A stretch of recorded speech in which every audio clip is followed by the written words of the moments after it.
All right, I started lifting when I was 11 years old. I've been lifting over 25 years now, and I'm gonna give you the top 5 mistakes I've made since day one.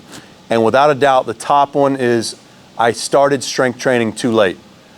I feel like the first time I really had that light bulb moment was when Anthony Hobgood, a coach that I was able to learn from at Athletes Performance, was talking to a group of professional football players, and he was talking about Newton's 3 laws and how the harder you push the ground, the farther you go, whether you're jumping or running. The way he explained it, I had never heard it that way. And I got a little mad, I'm not gonna lie, because I was already done playing as an athlete. So to learn it after my days of being an athlete, I could have used that, just that 1 5-minute clip that I learned from him. I could have used that 10 years prior. That would have gone a long way for me, but it really clicked the difference between getting big and looking big versus getting big and being able to go using functional strength. I hate the word functional. I hate what people made it, but that's the best way to say it. You don't want to just look big. If you're big, you better be able to go. That's the bottom line. The difference I've talked about in other articles, I'll pin it down below, but it's high outputs. It's all about training with high outputs. If you're spending the majority of your time training with low outputs like lateral raises, bicep curls, controlled movements, that can give you some results. I think it's limited, and if you're an athlete, it's the wrong kind of results. Ironically, I do think you can get bigger, and that's why I'm so bullish on the low rep set stuff, because the low rep set stuff gives you high outputs and heavy weight. That is a formula for success. The bigger you get, the stronger you get, and because of its nature, the faster you should get. Now, if you can understand just a little bit of that, and you're 15, 16 years old, that's what I would, if I could go back, that's the first thing I would change. I should have spent more time on the squat, on the bench press, and on the variations. I'm gonna get on variations in a little bit, but I would have spent more time trying to get stronger. And it's not about the lifts, the squat, the deadlifts, and it's more about the implement. The barbell just gives you the most or the best chance to load the weight onto your body. So by default, these lifts have become commercialized, but they're the best way to get the strongest you can get, because you're able to load your body with the most weight using a barbell. It's simple as that. I didn't figure this out till it was too late, but the article I'll post below, high outputs versus low outputs, is very useful, especially if you're an athlete trying to make it to the next level, or you're a coach and you work with athletes trying to get to the next level. The second thing I put down was I thought I needed to get really sore to have a good workout. I thought, in my mind, if I woke up the next day and I wasn't really sore, I didn't work hard enough. I believe that. Some of the traditional thoughts around hypertrophy, where you have these micro tears and then it builds back, some of those have changed, ironically, too. So now I don't see that. I see soreness as a good thing. I see extreme soreness as a bad thing. And what I would say to a 16-year-old who's looking to get bigger and stronger, think of it like this. You want to condition your body. You want to put a stimulus on your body, and then you want your body to recover, and you want X, Y, Z result, whether it's bigger, faster, stronger, whatever. That's the bottom line. Okay, so I like to use an analogy of I want my hand to be rougher. So I'm going to take my hand and place a stimulus on it that causes it to roughen up and get tougher. And that would be rub it on some concrete. All right, I'm going to rub it on concrete. And if I rub it too much, my hand is raw. It looks like hamburger meat. I won't be able to use my hand for weeks. So what I want to do is I want to expose it to that stimulus a little bit. I want to microdose it. I'm going to rub it a little bit, but nothing too much that takes too long to recover. I'm going to let it recover, and I'm going to repeat that over and over. And as I get more experienced, I can expose myself to higher doses. That is training. That is it. So in the case that you get extremely sore, it's got to be an accident. It cannot be a goal. That is a major key if you're 15, 16 years old, or if you work with that age group. It's helpful to share an analogy like that so that people understand soreness is not bad, but it's also not good. And it definitely shouldn't be the goal. The next one is, and a lot of people can relate to this. I was tall. I mean, obviously I'm still tall, but tall and lanky. I didn't want to train my legs. My squat was terrible. I was bad at it. Something I became fascinated with as a coach and as an educator in general is self-efficacy, and that is how somebody perceives themselves, whether they're good or bad at something. It affects whether they do it or not, and when they do it, it affects, their effort. Because if somebody thinks they're bad at something, they're not going to want to do it, and when they have to do it, they might not put as much into it because they just feel like they're not good at it. So what I would say to that is, squatting is very difficult. It's harder to retrain a squat. It's easier to start day one, prioritize your depth and your position. It doesn't matter if there's no weight on the bar. The position is the most important thing. You have to establish that standard day one. If you can't lift X amount of weight with the standard position and depth, it's not worth lifting. You're going to get to a point where you can't go any higher, and it's because you didn't hold yourself to a high enough standard. Let the other people who cheat themselves, let them have, they're going to say, oh, I squatted X, Y, Z. In your mind, you just got to know, yeah, but it's not long term. Some people would rather say they squat X amount of weight. You've got to zoom out. It's a long game. So take 5 steps back if you need to. If you've already started training and you know that your squat's not great, or any exercise, not just a squat, but for me personally, the third mistake I made is I didn't want to train my legs as much because I just wasn't good at it. Couldn't squat. I was tall. I really didn't feel like anybody taught me how to squat, and so I would go to the gym to squat and end up doing some biceps. That's truth, and I think a lot of people can relate to that. As I became older and I became, my end goal is always be as big and strong as I can. And once I see that's what's holding me back, a prerequisite for change a lot of times is frustration. So for me, it got to a point where I was frustrated enough that I was willing to take 10 steps back to go 50 forward. And that's honestly what I did in about 2013. I was in grad school, and I just finally got to a point, so forget it. I'm going to learn it. I'm going to figure it out. Nobody's been able to help me. I'm going to figure it out on my own. And that's another reason I'm so bullish on squat depth, is because I was the tall guy that couldn't squat. I looked like a pancake. But I squatted 450. I would tell you, if in high school, I literally in high school squatted 405. And I'm here to tell you today, no, I did not. So that could go to any exercise, but for me, it was a big reason I didn't want to train legs, because I wasn't good at it. I didn't know what an RDL was. I had never done an RDL until I was exposed to the performance world as a coach.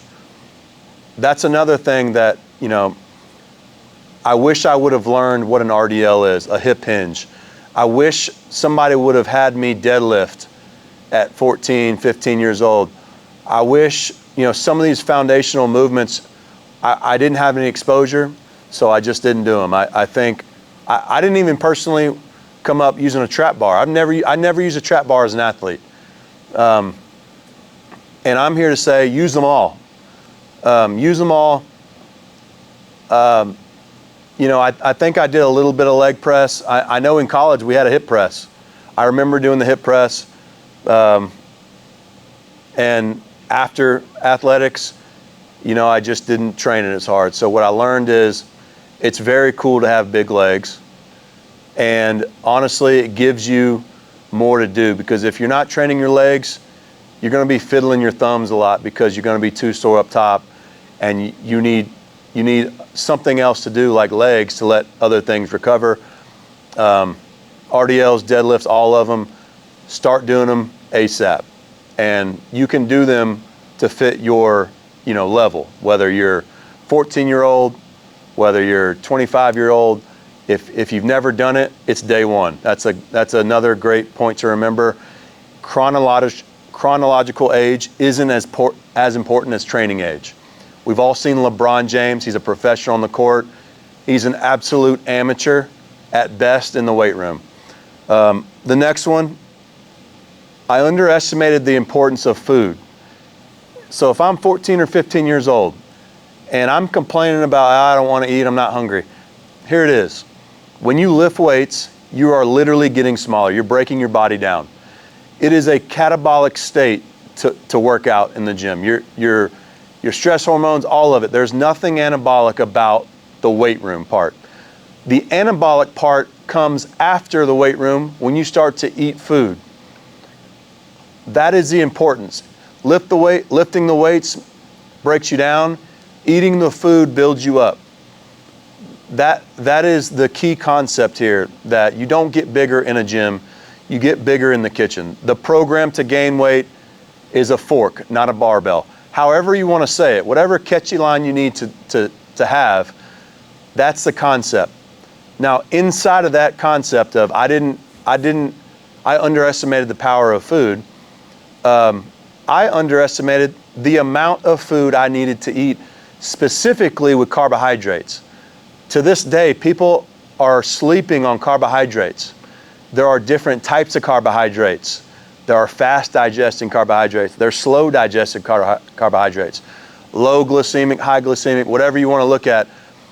But the whole idea is when you're in the weight room, a major source of energy is glycogen stored in your muscle.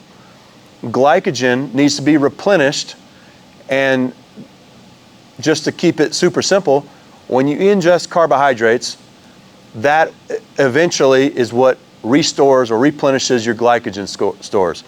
So that's a major miss on most people's nutrition plan.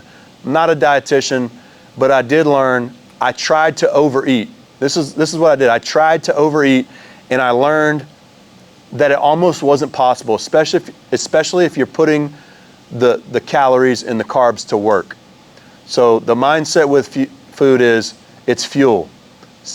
You need protein, you need fat, but the carbohydrates, if you're trying to get bigger in a gym, you're trying to lift weights more, is something people miss. I'll say this, count your carbohydrates. I bet you could, or you might need to eat twice as much carbohydrates as you're eating. The other thing around carbohydrates, you can do your own research, insulin sensitivity. That was something that when I got into, after my athletic days, I started reading and learning and being exposed to more education. The role of insulin, all of that stuff is a major key to lifting weights and getting bigger. So something else to look up on your own for some self-education. The fifth one, I mentioned this earlier. My fifth mistake, for the longest time, I would only do exercises that I like to do. So we're talking about 6 or 7 main exercises. I did them every week. That's a major mistake, because every exercise has its own strength. It's going to give you something different. So even a simple variation from flat bench to incline bench, from flat bench to closer grip, taking that from Coach Connor Hughes, I appreciate that, by the way. Closer grip bench press, right? Pause bench press. There's all types of variations. There's a deadlift, there's a deficit deadlift, Romanian deadlift, sumo deadlift, block pull deadlift. There's just trap bar deadlift. There's too many variations to name, and I was only using one variation of each. I wasn't good at pull-ups, so I didn't do them. I did a bunch of lat pull-downs. Huge mistake, massive mistake. Pull-ups are the back squat for your upper body pulling strength. Period, end of story. I've got videos of me strict curling 75-pound dumbbells, and I didn't get there from doing heavy dumbbell curls. I got there from training the strength in the pull-ups and the dumbbell rows and the barbell rows. That is the importance, and that is how big strength can compound. Is I rarely do bicep curls in general, and that's the truth. And to do 75s without ever doing them, it just speaks to the importance of strength training. And if you're into strength training, the principle of variation is very important. It gives you a longer runway. Instead of just back squat, you've got a front squat, you got a safety squat, you got a box squat, you got an Anderson squat. All these variations, they're tools. I couldn't imagine training for 25 plus years and not using, but a couple of them, the ones that I like. So here's the advice. You got to become a robot. You got to come up with a plan that's logical and not emotional. Because people, when they get too emotional, they make mistakes that aren't good for their results. They're better for their feelings. And in training, I say this all the time, human instincts is the exact opposite of what you need for training instincts. Training instincts are to ignore your human instincts. And a lot of times,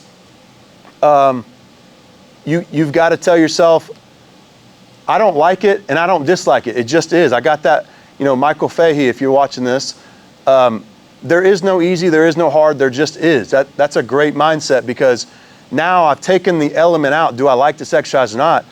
It doesn't matter. I've decided it's an exercise that can help me get to my result. Therefore, I like it. I love it. I love everything. And it keeps you on an accountability or schedule where you're not just repeating and doing the things that you like. It depends on how bad you want to see those results.